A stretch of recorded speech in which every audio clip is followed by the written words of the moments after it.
Morning, Wendy. Could you test your video audio, please?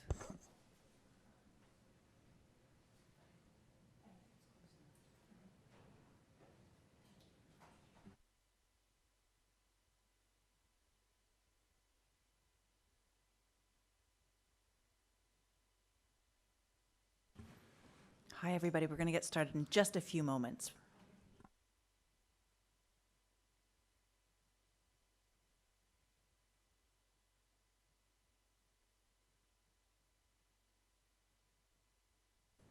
Good morning, Wendy. Could you test your audio, please? Good morning, can you hear?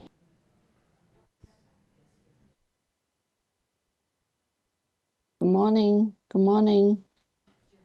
That's great. Thank you very much.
Good morning, everybody.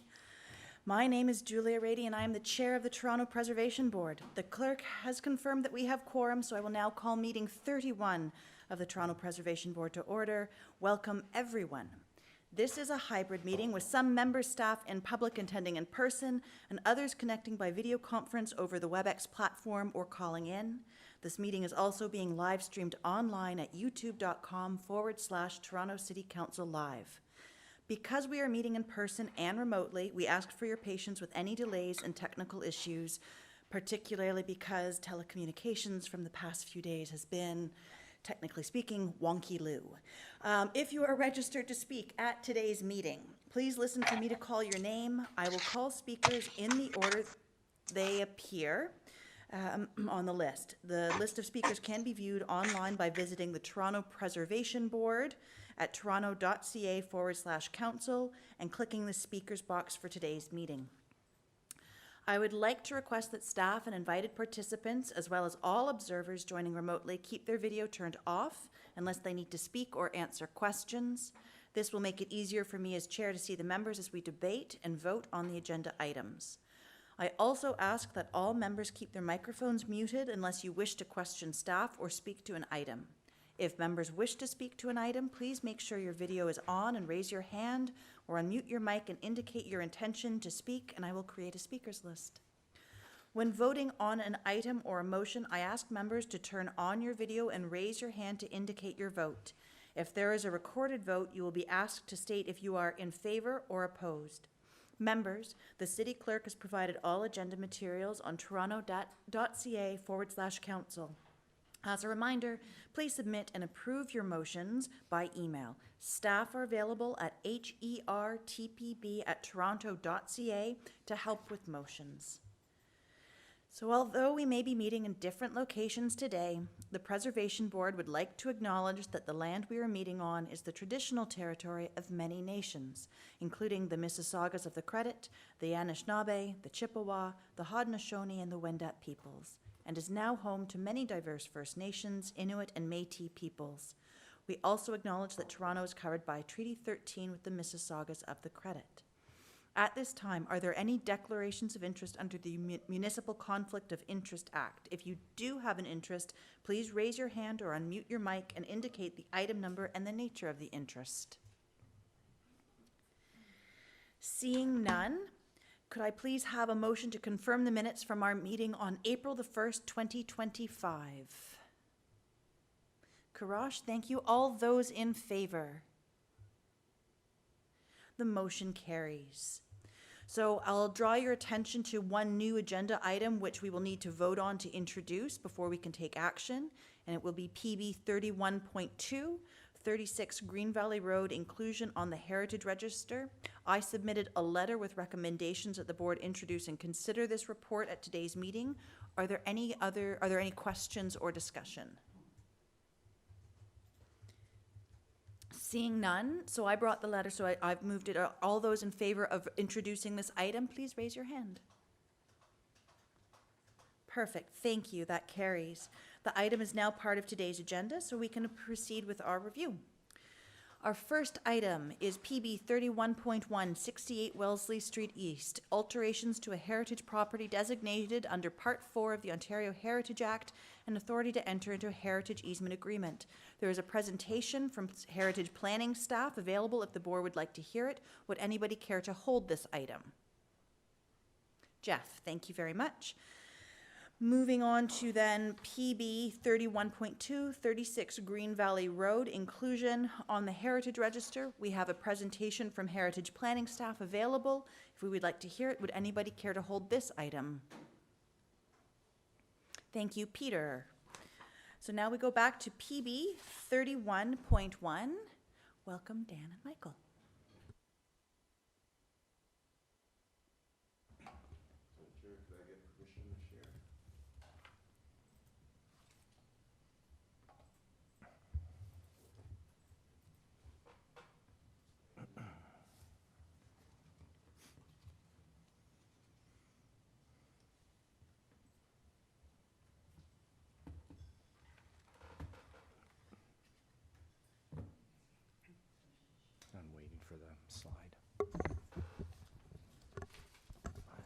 We'll wait for the slide until I begin my presentation.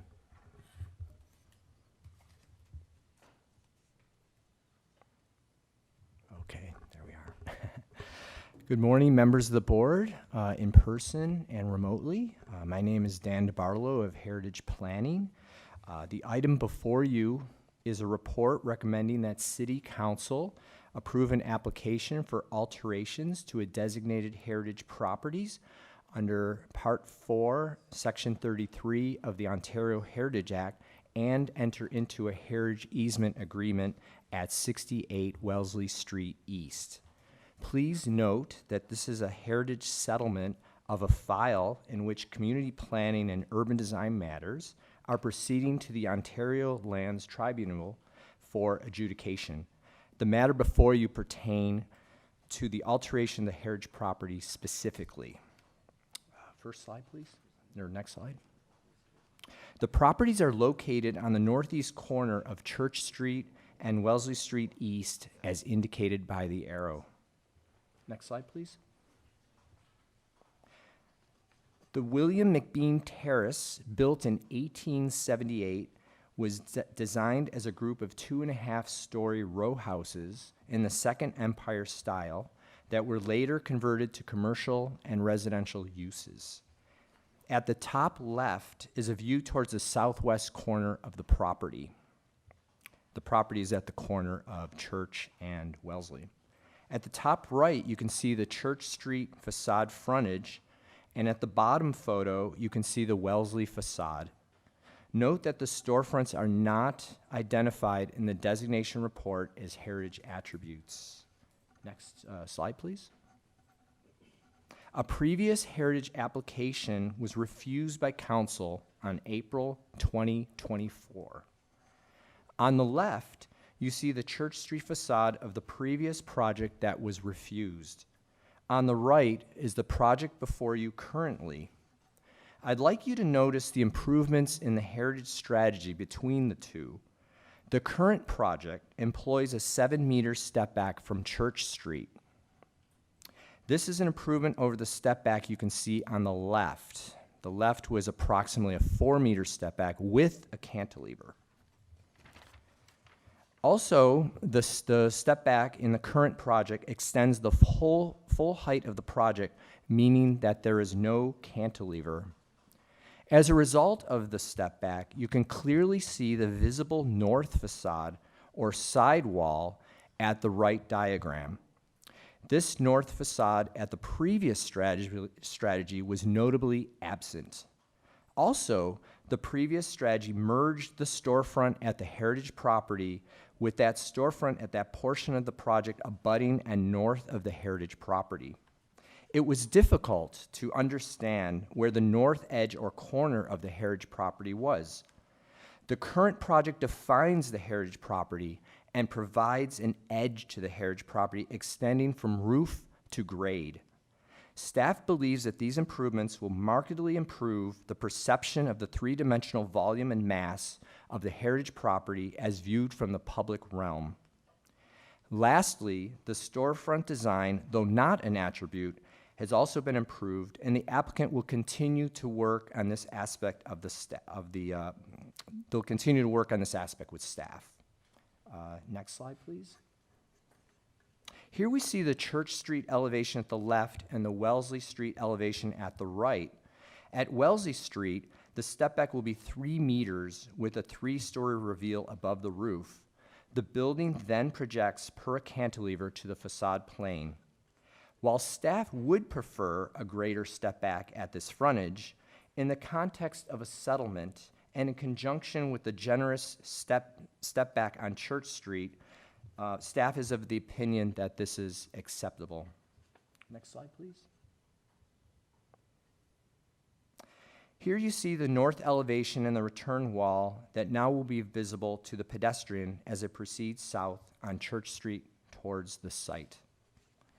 Based on Heritage Planning staff's review of the revised conservation strategy for the property, staff recommends that the TPB approve the project subject to the recommendations in this report. This concludes my presentation. Thank you. Thank you very much. We have no speakers on this item, so we'll move into questions of staff. Leslie, you just need to put on your microphone, please. Hi, this is my first meeting. I'm Leslie Barnes. I'm with the Toronto East York Community Preservation Panel, and I'm Vice Chair and Outreach, and newly retired and very excited to be here after working at CBC, but that's a whole other topic. So anyway, here are our questions about this property. After talking a lot about it, our two major concerns are that the paint, we would like to make sure, and I've sent the clerks, Tanya has received my email. Let me just read exactly what I put. Okay. We are requesting, first of all, are they planning to keep the exterior paint on the brick below the mansard roof? Typically, we look to see restoration of the masonry, which typically includes removal of the paint. The final conservation plan will be forthcoming in the future. We can investigate that query with the applicant, with the heritage consultant. All right, my next one, can I bring my next question?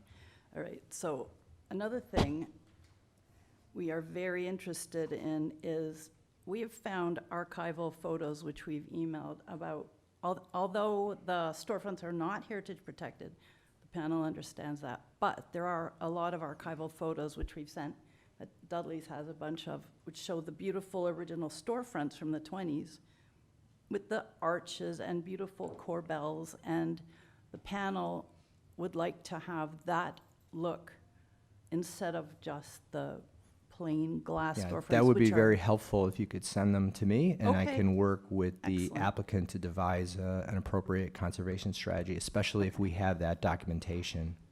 Yes, there's a few photos. Okay, so, yeah, that is, Other questions, Leslie? I mainly was interested in the storefront, so if that's being addressed, then that's it. Awesome. That's Yeah, my I'll- 1st I'll time do m- talking, thanks, guys. Yeah. Are there other questions of staff? Seeing none, is there discussion amongst ourselves?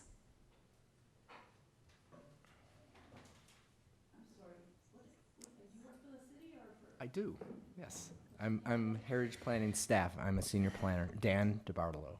Yeah. You could send those photos to me. I would be very interested in receiving them. Yeah. We'll do this after the meeting, okay, if you don't mind? No, all good, It's all fine. good. It's good. We can do this after, and yeah, we'll make sure that you send them through. Is there discussion amongst ourselves on the issue? Jeff? Yes, in general, the improvements, certainly there is a significant improvement. And appreciate the comments from the Toronto East York panel. I'm just wondering, in terms of staff, how those comments will be noted. You don't want to sort of make them in the meeting and then they get forgotten. You know, how do we bring those forward? So this is a To ensure question, that not a they're, discussion point? Well, Jeff, it's a is this discussion point, yeah. But do you want an answer to the question? I guess so, yeah. Yeah, okay, we're back into questions of staff. So I guess it's, what is your process, if I understand correctly, between when you receive comments here in a public setting, because we do have ample discussion, and what do you what is your process to sort of carry that forward as you work with the applicant and the conservation plan?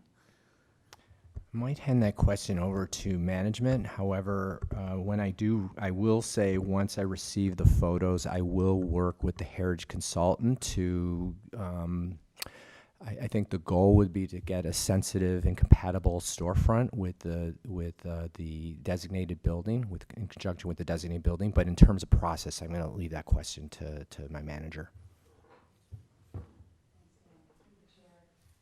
I guess this comes up occasionally when there are specific asks in terms of, or concerns about future parts of the process. And we've always said, once we hear it, once we know, once we understand, we take that forward. That's our job as staff.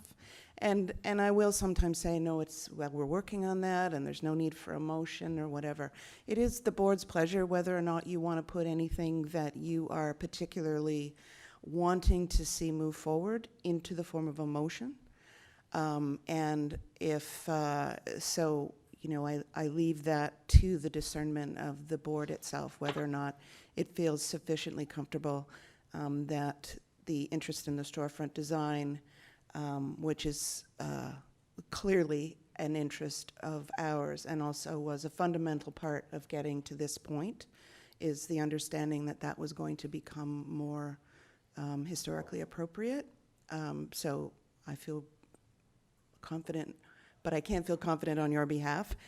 And in terms of the paint, that's something that we always explore. Paint is no good for bricks.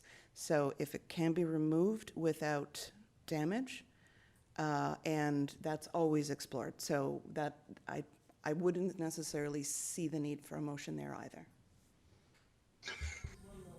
I guess Sorry, just hold on, Leslie. I will get back to you, I promise. Yes, Jeff. I guess thank you for that. The question of whether there's I noticed that the item was not the storefronts was not identified as an attribute, heritage attribute initially when it was designated. I guess that's a concern, is that there's nothing legal, as it were, in regard to the storefront. So maybe it's worthwhile to make a motion in that regard. Is that a question, or do you want to put that into discussion, Jeff? Because if that's something that you're considering, you need to email staff. Well, it's probably more appropriate to come from Leslie, but anyway. Respond to the idea of the legality. Just in response to your question through the chair about the legality, yes, the storefront was not original. It's been a pizza for a very long time. As part of a rehabilitation project, as you've seen before, we have a mix of things, which is restoring some aspects back to an original place, largely rehabbing what's there now.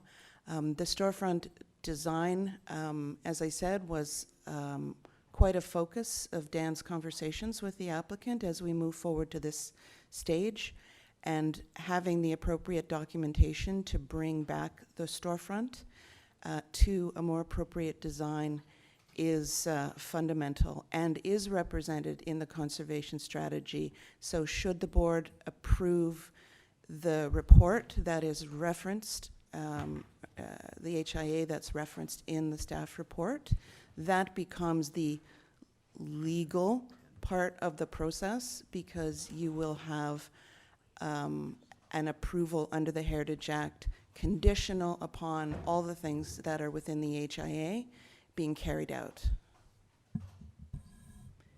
That helpful, Jeff? Okay. Sure. Because we're just living in questions now for a few more moments before we move to discussion. Are there other questions of staff? Question or comment, Leslie? Okay. Just turn.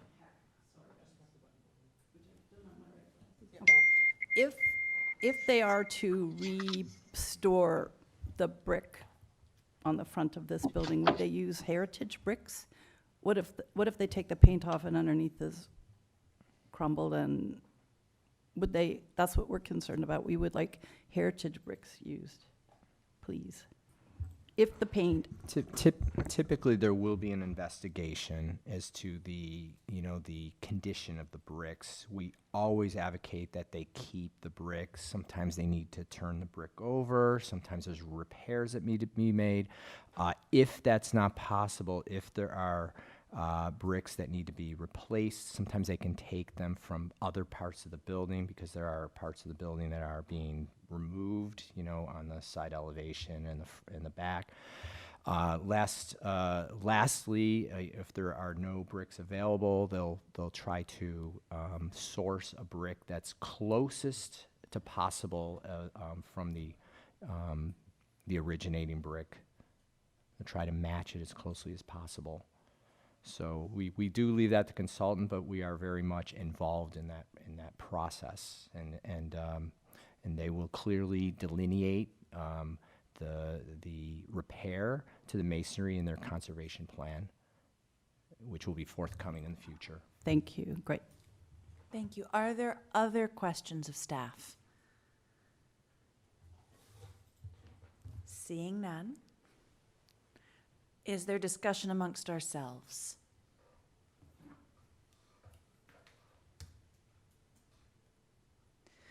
Seeing none, I have a staff report with recommendations before us. Would anybody like to move the recommendations in the report? Karash, thank you very much. All those in favor? And the motion carries. Thank you very much. Thank you very much, Thank you. Michael and Dan. Thank you, And we'll move on to PB 31.2.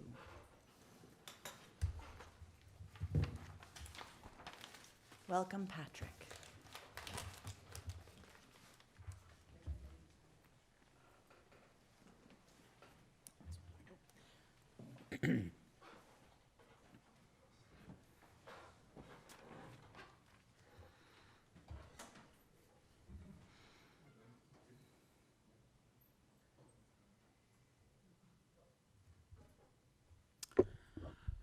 Good morning, Madam Chair. I'm Patrick Brown, Heritage Planner on the Policy and Research Team in Heritage Planning, and I will be presenting on item PB 31.2, 36 Green Valley Road, inclusion on the Heritage Register. Next slide, please. The subject property at 36 Green Valley Road is located in the Bridle Path, Sunnybrook, York Mills neighborhood on the east side of Green Valley Road, where it terminates at the northern boundary of the Rosedale Golf Club. It contains a one-story detached, mid-century modern house-form building constructed in 1960 as the family home of Rosalie Y. Sharp and Isidore Sharp, the founder of Four Seasons Hotels and Resorts. The house was designed by prominent architect Peter Dickinson, whose portfolio includes Meridian Hall, formerly the O'Keefe Center at 1 Front Street East, 111 Richmond Street, the Benvenuto Apartments, and the Queen Elizabeth Building at the Canadian National Exhibition Grounds, which are designated under the Ontario Heritage Act. Peter Dickinson also designed the Four Seasons Motor Hotel at Jarvis Street and the Inn on the Park, which were both demolished, that launched Four Seasons Hotels and Resorts. Following Dickinson's passing in 1961, his associates formed Webb Zarafa Menkes Architects, precursor to WZMH Architects, who oversaw the completion of the Inn on the Park in 1963, and in 1969 designed a family room addition to the subject property in the same style as Dickinson's original design, which can be seen in the right photograph in the right-hand corner behind the original stone wall. Following research and next slide, please. Following research and evaluation by staff, it has been determined that the subject property at 36 Green Valley Road has cultural heritage value as it meets the following criteria under Ontario Regulation 906 of the Ontario Heritage Act. The property has design and physical value as a representative example of a mid-century modern home. The style is represented by the property's horizontally oriented floor plan, extensive floor-to-ceiling glazing in principal rooms, low-slung roof with deep eaves, and exterior walls clad in wood, brick, and granite fieldstone. The property also has value for its direct association with celebrated architect Peter Dickinson and prominent Toronto businessman Isidore Sharp. The subject property's mid-century modern design, featuring clean lines, exterior cladding of brick, wood, and stone, and careful consideration of landscape, are characteristic of Dickinson's work. And the property at 36 Green Valley Road is the only surviving house designed by Peter Dickinson in Toronto. And that is my report. Thank you very much. We do not have speakers on this item. Are there questions of staff? Jeff? You stated that it's the only surviving home. So were there others, and where were those located? What is the story there? There were 4 other homes. 3 were in the bridle path, on the bridle path, and another one was on, I believe, Bay Ridge Avenue. Those homes were all demolished. The final one was in 2009 on the bridle path. Another question is, can you talk about the heritage attributes that are being identified in a bit more detail? I'll let Mary answer that. Hi, Jeff. Through the chair.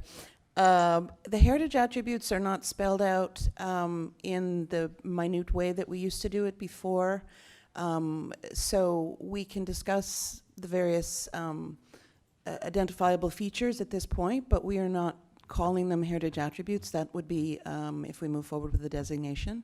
So is there anything in particular that you are interested to know about the design that maybe the report doesn't tell you at this point? You're muted, Jeff. No, it's just simply that the more information we have up front, the better. I think that's all. But I guess it's one step at a time. Are there other questions of staff? Peter? Thank you very much. Thanks, Patrick, for your presentation and for your report. Obviously, this is a very significant property. I was wondering, so I see there was a nomination for the property and that spurred on this listing. Are you aware, are there any, is there any imminent threat to the property?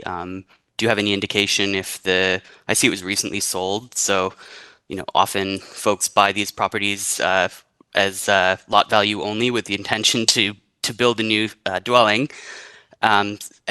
are there any rumblings of an application being submitted on the property that would kind of create a higher sense of urgency to move forward with a full designation? Through the chair, thank you for your comment. A couple of things. One is that it actually wasn't a nominated property through our nomination process. It did come to our attention and has received some support subsequently. When we hear about things, we move forward. We don't necessarily require a nomination in certain circumstances. So as to, I think, the property was marketed as an architectural gem. So from that standpoint, it was not marketed as a tear down or a lot thing. We cannot presume what a new owner wants to do with it. And as this is coming up rather quickly, we won't have an opportunity to speak to the owner until after this meeting. And aspects of that conversation will determine what our next steps are. So we are mindful of your comments and would share similar concerns. Thanks so much, Mary. Really pleased to see the listing now, and certainly hope that the new owners are going to be good stewards of the property. Are there other questions of staff? Any discussion amongst ourselves? Seeing none, I have a report before us with recommendations. Would anybody like to move the recommendations in the report? Jeff, all those in favor? The motion carries. Thus concludes our business for the day. I'm going to see you again this month, everybody. I hope you have a lovely long weekend. Thank you so much. The meeting is adjourned.